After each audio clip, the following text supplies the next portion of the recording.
dedication. To the quiet ones. Those who walk with clean hands, even when the road is muddy. And to the brave ones. Those who say no without shouting, and still feed the world with something honest. May your corners become light. May your silence speak. May your name remain clean. The Honest Corner. Introduction. The city never sleeps. It doesn't rest. It only spins, louder, faster, harder. Like a pot that keeps boiling even after the fire is gone. In this city, everyone is moving. To be first. To be seen. To be safe. To survive. It is a place where names mean less than numbers, and where smiles often cost more than they give. Where lies walk in clean shoes, and truth sits in the shade, waiting for someone to greet it. But there, on one crowded street, near the old bus stop with the rusted roof, sat a boy named Haroun. Not rich, not poor, not famous, just honest. He sold bread in the morning, helped his mother at night, and every day, he said no to things that most others said yes to. Not because he was better, but because he still believed in right. They laughed at him, ignored him, called him the corner boy. But what they didn't know was that in this city full of shadows, his little corner carried the only light. Chapter 1. The Boy with the Bread Tray. Every morning before the sky turned gold, Haroun was already awake. He tied his tray with rope, balanced it carefully on his head, and stepped out into the morning dust of Daru Central, a neighborhood with cracked sidewalks, loud vendors, honking taxis, and faces that changed like weather. His tray carried only 4 things. Small round loaves of bread, still warm, a folded cloth to cover them, an envelope with change, sealed with string, and his name, scratched in black ink on the wood, Haroun Y. He never shouted, never begged, just stood at the corner, near the billboard that said "Build your future with us," though it had been peeling for 5 years. People called him the quiet seller. Haroun lived with his mother, Maya, in a 2-room space on the 4th floor of a leaning concrete building. She cleaned houses during the day and stitched clothes at night. They didn't have much, but they never owed anyone. That was Maya's rule. Better to sleep hungry with honor than to eat full with shame in your teeth. One afternoon, as Haroun packed up after selling all his bread, a black car pulled up. New tires.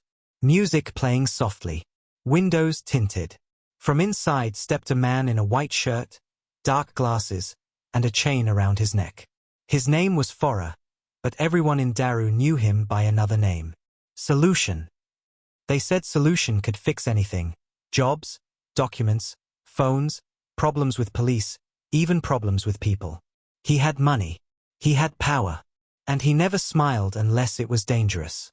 He looked at Haroun and said, "You don't belong here. You're too clean for this dust." Haroun said nothing. "Come work with me," Solution continued. "No more bread trays. No more sweat. Just deliveries. Fast money. No questions." Haroun looked at the car, at his tray, at the sunset burning the sky red. What would I be delivering? Solution smiled with teeth that didn't match his eyes. Success, boy. You'd be delivering your own future. Haroun didn't answer that day. But that night, while washing the tray, he asked his mother, "If someone offers you a fast road, but it smells wrong, do you still walk it?" Maya looked at him and said, "The right road is never the one with perfume. It's the one that leaves your feet dirty but your name clean." Haroun returned to the corner the next day. Same place, same bread, but now, a question in his chest like a stone wrapped in fire. Chapter 2. The Price of Saying No. The city did not care that Haroun had a choice to make. It still shouted. It still moved. It still pulled at every soul like a giant market stall. Bright, noisy, and always hungry. Haroun returned to his corner the next day. And the next. And the next. He stood under the same peeling billboard. Sold the same bread. Kept the same rhythm. But now, people looked at him differently. Some with respect. some with pity, some with confusion. Because Solution's offer was not a secret. In a city like Daru, news travels faster than taxis. A boy Haroun knew from childhood, Callie, stopped by. Once a shoeshiner. Now dressed in clean sneakers, expensive cologne, and a watch that didn't belong to his wrist. "Why are you still sweating, Haroun?" he asked, grinning. "One run with Solution, and your mother never works again." Haroun looked down. "And then what?" "Then you live. You shine. You wear what you want. Bro, no one checks how you eat, just that you're full." But Haroun had heard that before. He remembered when Callie's neighbor disappeared. He remembered the boy who drove a borrowed car and was never seen after a police stop. He remembered the way truth dies in silence, not from being beaten, but from being laughed at. Later that week, Haroun made only half his usual sales. A customer threw the bread back at him, saying it was stale. It wasn't. A city inspector threatened to take his tray. "No license," he barked. "Buy one or move." Even a stranger spat near his feet and said, "This one thinks he's better than us." It burned. Not just in the face, but in the bones. That night, Haroun didn't speak much. Maya watched him quietly as he washed the same tray he'd been carrying for 3 years. Then she said, "They don't hate your bread. They hate that your soul hasn't bent." That evening, Haroun went to the mosque for the evening prayer. After it ended, he sat outside and watched the sky. No noise, no horns, just stars slowly rising like patient truths. An old imam passed him, paused, and said, "The city is loud, son, but the soul still hears whispers. Listen to what's not shouting." Haroun did listen, and he returned to the corner again. This time with fewer loaves, but a cleaner heart. Chapter 3. The Fall of a Fast Climber. It was a Wednesday when Callie didn't show up. He was always around, walking by, leaning on cars, tossing jokes like coins. But that day, the street felt quieter without him. Haroun noticed. So did the other vendors. So did the tea lady who always watched everything with half a smile and full eyes. "Police came last night," she said softly. "Callie was taken. Some say drugs. Some say fraud. All I know is, they knocked like thunder." Haroun stood still for a long time, holding a loaf in each hand. Not surprised. Not smug. Just sad. Later that afternoon, as the sun burned a hole through the sky, Solution's car rolled up again. This time slower. He got out without the usual music. He walked right up to Haroun, sunglasses off, lips tight. "You think you're strong because you say no," he said. "You think bread makes you clean." Haroun stayed quiet. "That boy was mine," Solution continued. "I gave him a name. Now he's sitting in a place where names don't matter." He leaned closer. "If you keep standing here, you're not just embarrassing yourself. You're drawing a line. And people who draw lines get crossed." Haroun met his eyes. Better to be crossed standing up than to lie flat and pretend it's comfort. Solution stared at him for a long moment, then laughed, not kindly. "You'll get tired. And when you do, don't come to me with an empty tray." He walked off, got in the car, and left dust behind. That night, Haroun sat with Maya by the window. She was stitching torn cloth with slow fingers. Her eyes tired. "They came again," he said. She didn't ask who. She didn't need to. Instead, she said, "You can't plant your feet in the truth and expect the wind not to blow. But when the storm ends, only the rooted ones remain." 3 days later, Haroun saw Callie again. Not in the flesh. In the back of a newspaper, on the crime page, behind a blurry photo. Underneath it, one line. "Youth arrested in drug link. Suspected street courier." No comment. Haroun folded the paper. Didn't speak. But in his notebook, he wrote, "Fast climbs often miss the ground until they hit it." Still, the next morning, he stood again. Same corner. Same dust. But now, a little more fire behind his silence. Chapter 4. Bread and a Bench. The morning was slower than usual. Clouds stretched over the city like tired cloth. The air was heavy, but not hot, the kind of weather that made people move slowly and speak even slower. Haroun stood at his usual spot. Same tray, same bread, same peeling billboard behind him, still promising a future no one could afford. But something was different. An old man sat across the street on the same broken bench all morning, wearing a faded blue shirt, shoes too big, face lined with something more than age. He watched Haroun, not with suspicion, but with stillness. At midday, the man stood and crossed the street. Haroun straightened, thinking the man might buy bread. But the man said, "I've been watching you. 3 days now. Same place. Same face." Haroun nodded. "I sell bread." The man shook his head. "No. You stand. That's rarer. In this city, people don't stand still unless they're broken, or built different." He reached into his shirt pocket and handed Haroun a folded note. "I used to work in government.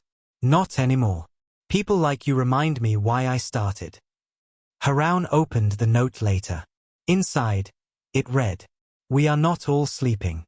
Keep your light. The city is watching." And at the bottom, a Musa Diaby, Office of Community Welfare. That evening, a child approached Haroun while he was closing up. Barefoot. Shirt inside out. Maybe 7 years old. "Are you the bread man?" the child asked. Haroun nodded. The boy looked behind him. Nervous. "I have no coin. But my little sister hasn't eaten." Haroun didn't think twice. He handed the boy 2 loaves, still warm, wrapped them in a cloth, smiled. "Tell her it's from someone who remembers what hunger feels like."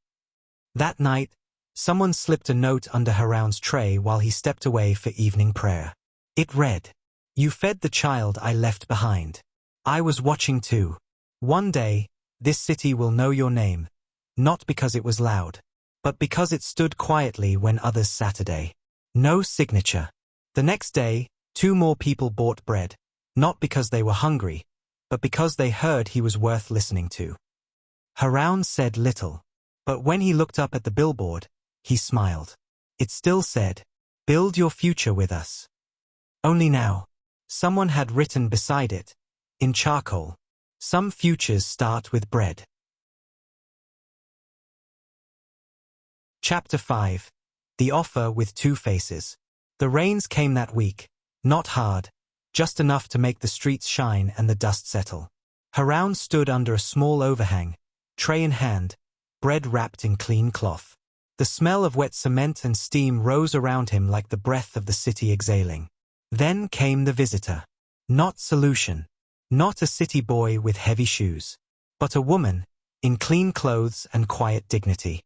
Her name was Sister Mariam, and she worked for a local NGO that helped train youth in small business and ethical trade. She had heard about Haroun from a tea seller, who heard it from a child, who heard it from a man with a blue shirt. She introduced herself, shook his hand, and said, "I've been watching. We think you can lead others. You've built something here." Haroun blinked. "I sell bread." Mariam smiled. "You sell honesty. And that's rarer." She explained their program. Training in food safety, delivery, and basic business. A grant to start a small bakery cart. A chance to supply local kiosks, legally, ethically, with help. All above board. All clean. All good. But there was one part. "You'd have to leave the corner," she said. "You'd be out early, delivering to shops. You'd be growing now." That night, Haroun sat by the window, silent. Maya folded clothes in the next room. "You're quiet," she said. He told her everything. She listened, nodded, and said, "What scares you, success?" "No," he said. "What scares me is becoming someone whose light depends on being seen." She came closer. "Then carry the light with you, Haroun. It's not the corner that made you honest. It was you who made the corner matter." He went to sleep with the sound of water dripping from the roof and the echo of footsteps in his mind. Those of people who left truth behind, and those who carried it forward. He dreamed of an oven, a child smiling, a notebook with his name on it, and the wind whispering, "Not all change is loss, if your hands stay clean." The next morning, he said yes. But before he left the corner, he stood there one last time, held his tray high, gave away the last 4 loaves, and placed one note on the billboard behind him. "Honesty fed me. Now I bake for others." Chapter 6. Fire in the Flour. Haroun began his new mornings before the call to prayer. He now worked in a small bakery kiosk provided by the NGO, tucked behind a market where the air smelled of yeast, sweat, onions, and hope. He wore an apron, cleaned with his own hands, learned to knead dough from a patient old man named Uncle Lay, who said, "Bread is like character. You can't rush it, and you can't fake it, or it won't rise." Soon, Haroun was baking 50 loaves a day, delivering to 4 kiosks, keeping records, managing change, helping 2 other boys the program had assigned him as assistants, both younger, both eager, both still learning. The corner was gone. But the spirit of the corner? He carried it, in how he paid on time, spoke with care, and treated each transaction like a mirror of his soul. But the city, even in quiet corners, does not sleep for long. One day, while Haroun was loading bread into a plastic crate, a man in a fine shirt stepped into the bakery. He was smooth-talking, clean, polite. He worked with a supplier that delivered preservatives and rising agents to bakeries. He offered Haroun a deal. Add the powder, bread lasts 3 days longer. Costs less, makes more profit. No one will taste the difference. It's what everyone else is doing, the man said. Haroun paused. The shop was small. His money was tight. Sometimes his loaves spoiled before they sold. But he looked at the powder in the man's hand. Small, neat, and suspicious. "What's in it?" The man shrugged. "It's approved by someone. Don't worry about that. You want to grow or stay small." That night, Haroun spoke to Uncle Lay. The old baker laughed without humor. "I've seen boys take shortcuts in ovens and in life. The bread might not fall, but one day, their names will." Haroun refused the powder. The supplier never came back. But whispers did. He thinks he's better. One day, he'll get tired of being poor. Bread doesn't buy honor. Still, Haroun baked. Still, the loaves rose without chemicals. Still, customers returned, not because the bread was cheaper, but because it felt true. And one evening, a kiosk manager told him, "My mother said this bread tastes like the one she had when she was a girl. Before all this, speed." Haroun smiled, because in that moment, he knew, you don't need the city to clap. You just need one honest bite to remind someone who they are. Chapter 7. When the Light Gets Seen. The story of the boy who bakes clean began to spread. It wasn't loud, not a headline, not a billboard. But in taxi chats, kiosk gossip, and evening prayers, people began to say, "There's this young man. Sells honest bread. No chemicals. No shouting. Just truth in his work." One day, a journalist visited. Quiet. Observing. She bought a loaf, asked no questions, and left. A week later, Haroun's name appeared in a small column in the city's Sunday paper. The corner boy who chose character. A young baker who reminds us that not every city soul is for sale. The article reached places Haroun never imagined. 2 days later, a wealthy politician's aide came to the bakery. Well-dressed. Expensive glasses. Voice sharp and respectful.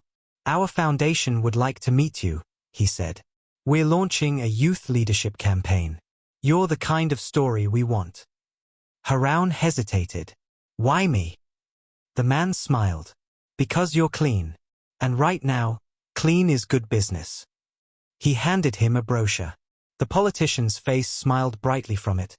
Arms around children, standing in front of sacks of donated rice. The meeting was arranged. Haroun entered a tall glass building. Waited on velvet chairs. Was offered tea he didn't drink. The politician entered with perfect posture and practiced charm. "You are the young man with the bread," he said warmly.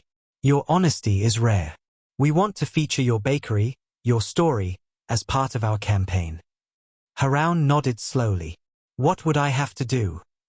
"Nothing difficult," the man said. "Let us sponsor your expansion. You grow, we grow. We show the people that we support men like you." It sounded good. But Haroun had read the stories. Seen how faces like his ended up as footnotes after elections. Used. Forgotten. And after the campaign? Haroun asked. The man smiled wider. "By then, you'll be known. Everyone wins." That night, Haroun walked the streets of Daru. Passed his old corner. Stood beneath the billboard. Touched the spot where someone once wrote, "Some futures start with bread." The rain began to fall, soft, steady. He remembered his mother's voice. "Your name is not just for paper. It is what people whisper when you're not in the room." He declined the offer. Not angrily. Not with pride. Just with peace. 2 days later, someone broke the window of his bakery. They took nothing. But the message was clear. "You're seen. Stay useful, or stay afraid." But Haroun showed up the next day. With tape on the window. And fresh loaves on the tray. Chapter 8. The Shadow at Home. The bakery still stood. But Haroun's hands began to shake. It started one night, as he returned home early, an ache in his chest, a silence too deep inside him. Maya, his mother, had not opened the door. Inside, she sat hunched near the stove. Her scarf was damp. Her breathing heavy. A pot of porridge untouched. "Ma?" he asked softly. She looked up, eyes full of tiredness, not age. "I didn't want to worry you." But he could see it now. The weight of long days. The cough that had grown louder. The hospital bills she never mentioned. At the clinic, the doctor frowned. Lungs. Chest scans. Medication. Nothing too late, but nothing cheap.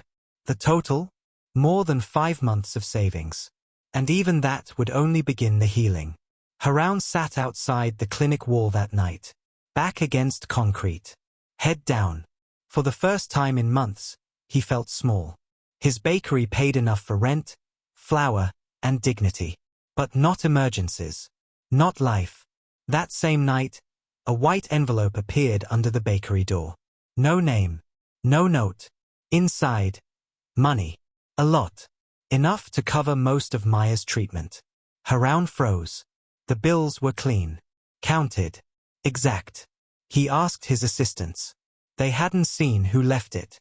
He asked the kiosk owner next door. She shook her head. He looked at the bakery wall and saw it. 3 tiny dots, drawn in black ink. A symbol. Solution. That night, Haroun didn't sleep.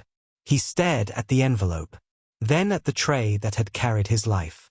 Then at his mother, sleeping gently under a blanket too thin for the wind. He could take the money. She would heal. No one had to know. And yet, he felt filthy without touching a thing. At dawn, he rose and walked through the sleeping city. He reached the old bus station and dropped the envelope in a donation box for street children. All of it. At home, he sat beside his mother and said, "We'll find another way. One that doesn't leave dirt on your name." She nodded slowly, eyes wide, tears quiet. "Your father would have been proud. And I'm still here, that's all that matters." Later that day, a man came by the bakery. Not solution. Just a man with a soft voice. He handed Haroun a note and left without a word. It read, "You walk like a fool, but in a city full of rats. A fool with clean hands becomes a story." Haroun folded it, put it under the tray, and went back to baking. Chapter 9. What grew without him. The city didn't change overnight. The streets were still loud. The politicians still smiled too widely. And the coins still clinked louder than conscience. But something strange began to happen. People started gathering near the old billboard at Haroun's former corner. Not to buy bread. There was no bread there anymore. They came to talk. First, it was two boys, one who used to run errands, and another who once stole mangoes. Then an old man who repaired radios. Then a woman who cleaned buses and said, "This corner felt different. Let's keep it." They brought stools, chalk, a small signboard, and they called it The Honest Corner, Stories, Tea, and Small Truths. No one owned it. No one controlled it. But every evening, people sat there and shared what they did right that day, who they forgave, a quote they remembered, a lie they refused, a kind act they received. A youth with a speaker came to read poems. A tea seller gave free cups on Fridays. A young girl said, "This is where my fear got smaller." Haroun didn't start it. He never claimed it. But he passed by one night, quietly, and saw it all. He stood in the shadows, watched a boy explain to his friend. This was where the bread man stood. He didn't shout. He didn't fight. But he said no when it counted. And the friend asked, "Where is he now?" The boy replied, "Still baking. Still standing." Haroun smiled. He didn't wave. Didn't speak. Just walked on. But his steps felt lighter. Because sometimes, the best part of planting is knowing the tree grows even when your hands are gone. Chapter 10.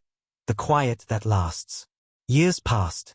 The bakery expanded, not wide, but deep. More loaves. More hands.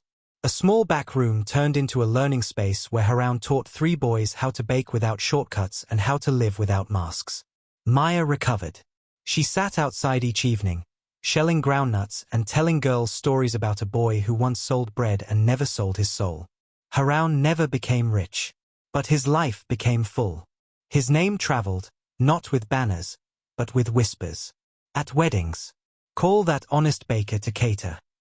At schools, tell your students the bread man's story. At clinics, if we had more Harouns, maybe people would wait their turn. One afternoon, a woman in her 20s came to the bakery. Bright eyes, confident step. "I used to sit at the honest corner when I had nowhere to go," she said. "Now I teach." She placed a warm sweet loaf in her bag and said, "You may not remember me, but your standing gave me somewhere to sit." Haroun said nothing, just nodded, and wrapped her bread a little tighter. On Fridays, he still passed by the old corner. It now had benches, a shade cloth, and a painted sign. The honest corner, where silence once spoke. He would sit quietly in the back, sip tea, and listen. Not to be praised. Not to be seen. But because the corner no longer belonged to him. It belonged to those who needed it. And one evening, as the sun melted behind rusted rooftops, a child looked up at Haroun and asked, "Uncle, what made you different?" Haroun smiled. "Nothing, really. Only that when the world offered me everything, I still chose to keep my name clean." Epilogue. And so the city turned, as it always does. Fast, loud, demanding. But in one quiet bakery, on one old street, a tray still rose with truth, and a name still meant something. That was enough. Closing message to the listener. Thank you for listening to The Honest Corner. This story was never just about Haroun. It was about every one of us. Trying to do right when no one is clapping. Trying to stay clean in a world that sells dirt with gold ribbons. If this story touched you, let it continue. Not with applause, but with action. Speak kindly. Stand quietly. Say no when it matters most. The city may never thank you, but the corner will remember. Until the next story, walk gently and leave truth in your footsteps.